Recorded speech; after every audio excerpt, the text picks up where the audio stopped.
खबरें तो आप सुबह से देख रहे हैं। खबरों की इस रेस में चलिए मैं आपको एक कहानी सुनाती हूँ। साल था 2009 का और महीना था नवंबर का। गोवा के तटों पर हवा रुमानी हो रही थी, लेकिन इसी बीच गोवा मेडिकल कॉलेज में एक 48 साल के शख्स को अजीब सी शिकायत के साथ एडमिट कराया गया। बीते कुछ दिनों से उसे हवा और पानी से डर लग रहा था। जांच की गई तो पता चला कि ये तो रेबीज है। घर वाले परेशान कि उसे तो हाल ही में किसी भी डॉग या जानवर ने नहीं काटा। परिवार में लंबी चर्चा के बाद यह पता चला कि 25 साल पहले उसे कुत्ते ने काटा था और उस दौरान घाव को बस धोकर छोड़ दिया गया था। उसे किसी तरह की कोई मेडिकल मदद नहीं दी गई थी। एक अस्पताल से दूसरे अस्पताल भटकने और कुछ घंटों के बाद उसकी मौत हो गई। अब इस कहानी को आज सुनाने के पीछे भी एक वजह है, वो ये कि आज है वर्ल्ड रेबीज डे। एक ऐसा वायरस जो सिर्फ अंटार्कटिका को छोड़कर धरती के हर हिस्से में मौजूद है और बीते 4000 से ज्यादा सालों से लोगों की जान ले रहा है। कान मत खुजाइए, आपने सही सुना है। बीते 4000 साल से ज्यादा सालों से ये जानलेवा और लाइलाज बना हुआ है। हर साल दुनिया में तकरीबन 60,000 लोगों की मौत दर्ज होती है रेबीज की वजह से। और ये वो मामले मैं आपको बता रही हूँ जो दर्ज होते हैं। ऐसे बहुत से केसेस भी हैं जो अस्पताल तक पहुंच ही नहीं पाते। तो ऐसा आखिर क्या है जो रेबीज को लाइलाज बनाता है और 25 साल तक कैसे किसी को ये पता नहीं चलता कि उसे रेबीज है? ऐसे और ऐसे ही तमाम और सवालों के जवाब पाने के लिए स्टूडियो में हमारे साथ मौजूद हैं डॉक्टर अनूप कुमार। स्वागत है डॉक्टर आपका। नमस्कार डॉक्टर, हमारे दर्शकों को सबसे पहले ये बताइए कि 99% मामलों में तो रेबीज जो है वो डॉग बाइट से होता है, लेकिन फिर भी कई केसेस में देखा गया है कि दूसरे जानवरों के काटने से भी ये होता है। तो रेबीज क्या है और ये किस तरह से फैल रहा है? रेबीज़ एक तरह का वायरल जूनोटिक डिजीज़ है जो जो इसका वायरस होता है रेबीज़ वायरस, जो कि एनिमल्स जब इंसान को काटते हैं या लिक करते हैं उससे वो ट्रांसमिट होता है थ्रू सलाइवा। ये स्किन से और म्यूकोजल मेम्ब्रेन के थ्रू हमारे बॉडी में एंटर करता है और ये जो वायरस होता है ये हमारे न्यूरॉन्स के नर्व्स के थ्रू ट्रैवल करता है और हमारे ब्रेन तक पहुंच जाता है। एक बार ये ब्रेन तक पहुंच गया तो फिर ये ना इलाज या नो ट्रीटमेंट आप कह सकते हैं। तो ये बीमारी इंडिया में एंडेमिक मानी जाती है और स्पेशली एशिया और अफ्रीका में एक ट्रॉपिकल जो हमारी कंट्रीज़ हैं ये एशिया अफ्रीका इसमें एंडेमिक हैं, क्योंकि हमारे यहाँ बहुत बड़ी मात्रा में जो हमारे जानवर हैं वो वैक्सीनेटेड नहीं हैं। इसलिए बड़ी प्रॉब्लम इंडिया में आपको जान के हैरानी होगी कि 18 से 20 हज़ार डेथ्स पर ईयर सिर्फ रेबीज़ की वजह से होती हैं जो रजिस्टर्ड हैं, और आप समझ सकते हैं अनरजिस्टर्ड तो कितने भी हो सकते हैं। तो रेबीज के ज़्यादातर मामले डॉक्टर अनूप आपने बताया कि डॉग बाइट से होते हैं और अगर ये आपके ब्रेन तक पहुंचता है तो जानलेवा भी हो सकता है।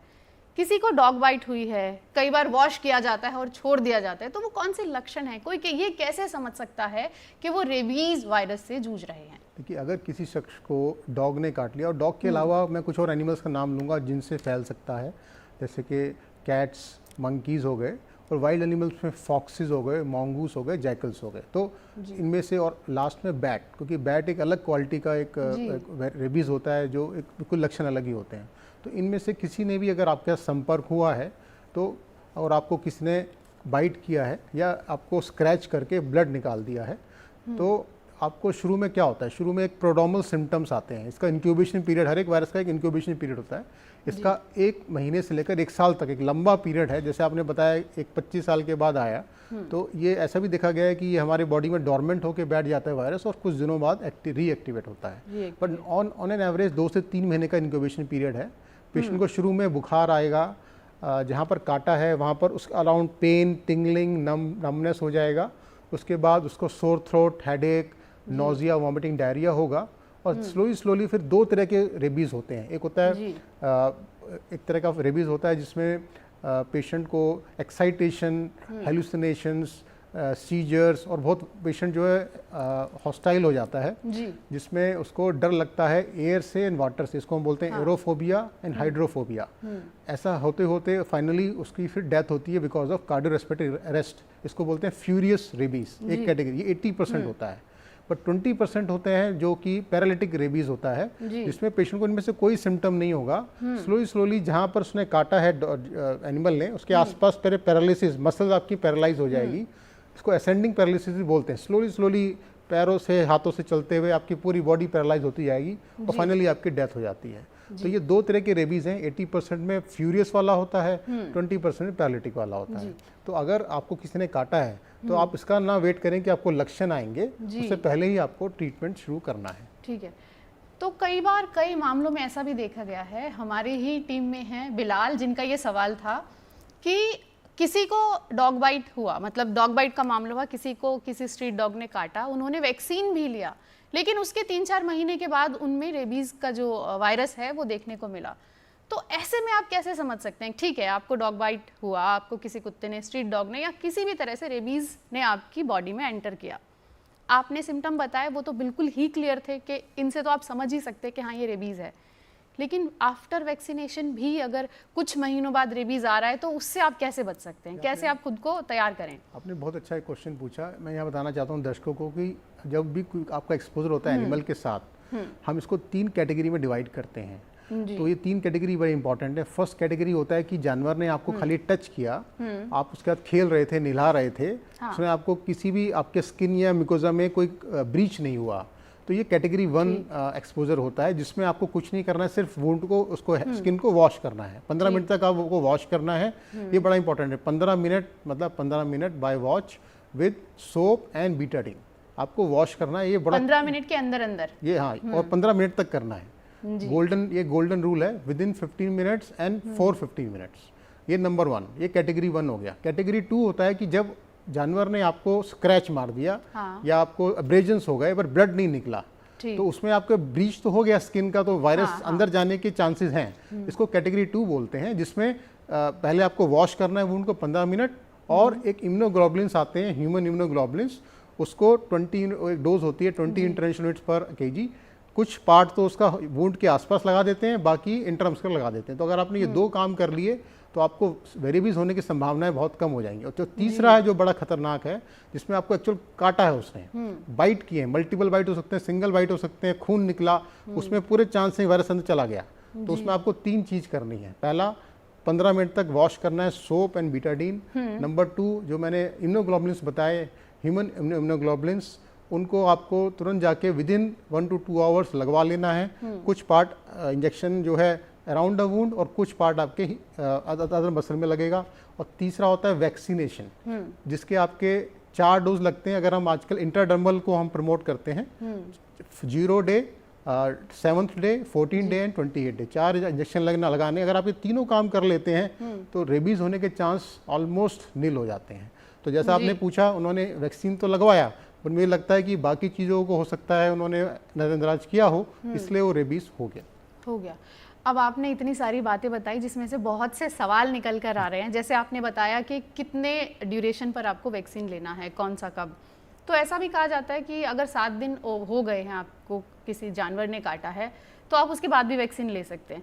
तो जानवर अगर आपको काट रहा है, अच्छा, अब यहाँ पर एक सवाल ये भी उठकर आता है कि क्या सिर्फ डॉग के काटने से ही होता है? 99% मामलों में तो होता है, लेकिन आपको ये समझना जरूरी है कि किसी भी एनिमल के या कुछ स्पेसिफिक एनिमल है उनके काटने पर। बिल्कुल। तो ये बताएं कि किन एनिमल्स के काटने पर और कितने दिनों के अंदर आपको वो वैक्सीन लेना चाहिए? बिल्कुल, देखिए 99% तो डॉग से होता है, लेकिन जैसे मैंने बताया कैट्स, मंकीज जो बड़े कॉमन है इंडिया में। इसके अलावा वाइल्ड एनिमल्स, अगर आप ट्रैकिंग पे जा रहे हैं, जंगलों में जा रहे हैं, वहाँ पर foxes and jackals and mongoose, ये भी अगर आपको अटैक करते हैं तो इनके काटने से भी हो सकता है। तो ये तो हो गए एनिमल्स की लिस्ट। और लास्ट में बैट्स, तो मैंने बताया स्पेशली जो ऑस्ट्रेलिया और यूरोपियन कंट्रीज में तो ये बड़ी महामारी है, बैट रेबीज। इंडिया में अभी इतने नहीं है, बट दूसरी कंट्री में तो ये बैट्स भी एक पोटेंशियल थ्रेट है। अब क्वेश्चन है आपको कब लगवानी चाहिए।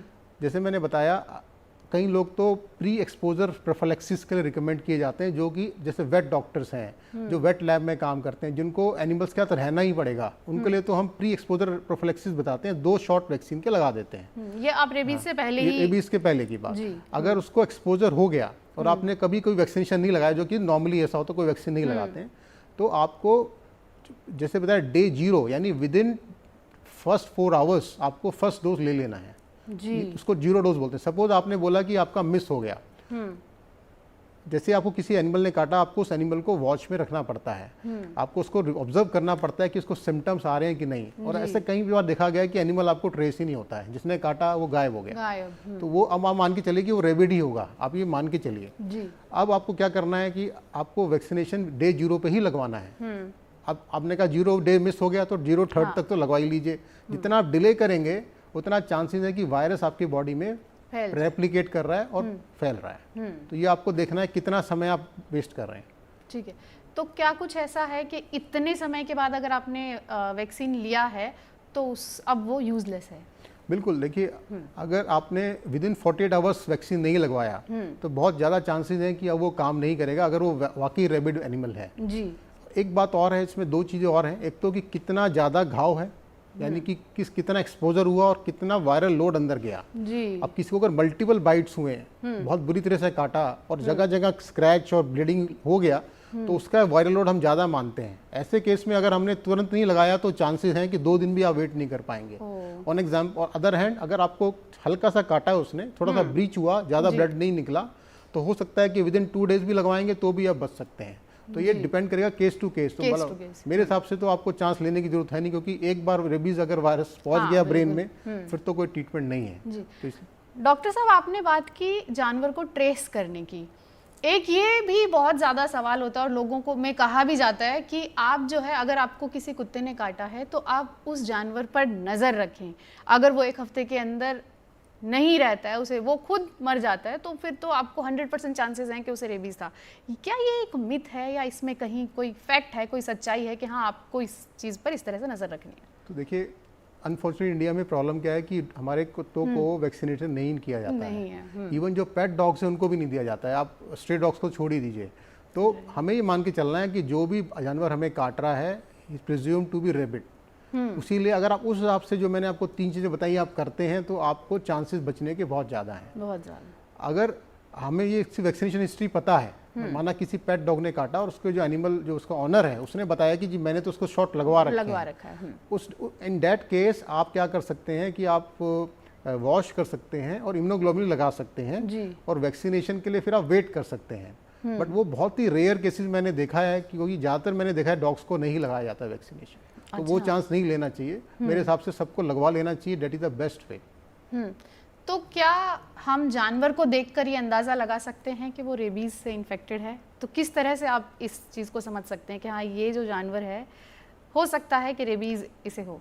तो अगर जानवर में रेबीज वायरस उसको कहाँ से मिलेगा? उसको भी किसी एनिमल ने काटा है, किसी और एनिमल ने उसको काटा, तो वो उसके अंदर बॉडी में प्रवेश कर गया, वो भी उसके सीएनएस तक, सेंट्रल नर्वस सिस्टम तक पहुंच जाता है और जैसे ही उसके सलाइवरी ग्लैंड्स में वो अटैक करता है वहाँ से सलाइवा में आना शुरू होता है। तो जब सिम्टम्स आएंगे डॉग क्या होगा, बड़ा ही वॉयलेंट हो जाएगा, बहुत ज़्यादा भौंकेगा, सबको काटने को दौड़ेगा, उसको भी पानी से और हवा से डर लगेगा और उसकी अजीब तरह से वो मतलब उसकी आवाज़ ही चेंज हो जाती है। तो ये सिम्टम्स है बहुत लास्ट में आते हैं। जब तक ये सिम्टम्स आए तो मान के चलिए कि अब वो 1-2 दिन का ही मेहमान है, उसके ज़्यादा नहीं जिएगा। तो इसलिए ये सिम्टम्स जब आ गए तो मान लीजिए लास्ट स्टेज में ही है डॉग। लेकिन अगर वो इंक्यूबेशन पीरियड में है, उसने आपको काटा है, तो उस समय भी चांस है कि वो आपको स्प्रेड कर सकता है। जी डॉक्टर, आपने अभी हमें बताया कि रेबीज के लक्षणों में से एक होता है कि हवा और पानी से डर लगने लगता है।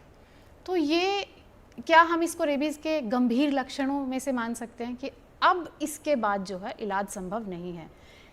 इन लक्षणों के आने से पहले कब तक आप रेबीज का इलाज करा सकते हैं और कब वो वाली स्थिति आती है कि अब आप जो है इलाज की सीमा से बाहर जा चुके हैं? बिल्कुल, एक बार ये वायरस जैसे हमने कहा बॉडी में एंटर करता है, इसकी एक प्रवृत्ति होती है कि ये न्यूरॉन्स और नर्व्स के अलॉन्ग ट्रैवल करता है।